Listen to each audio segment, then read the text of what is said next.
ప్రమాద ఘంటికలు సూచిస్తుంది. వాగు బ్రిడ్జి అంచును తాకుతోంది. జనసందోహం, ఏం జరుగుతుందో ఏంటో అర్థం కాని పరిస్థితిలో ఉంది. ఈ బ్రిడ్జి పనిచేయటమే కరెక్ట్ ఏమో అనిపిస్తుంది.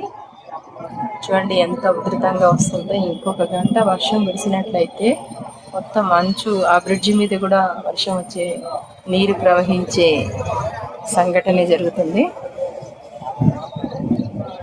అంటే ఉధృతి, ఈ ఉగ్ర రూపం, వరద బీభత్సం, వరద బీభత్సం చూస్తున్నారుగా, ఇంత విపరీతంగా ప్రవహిస్తుంది. ప్రమాదపు అంచులో ఉంది ఖమ్మం నగరం. ఆ బ్రిడ్జి అంచును తాకుతుంది. చూడండి, క్లోజ్ లో చూపిస్తున్నా.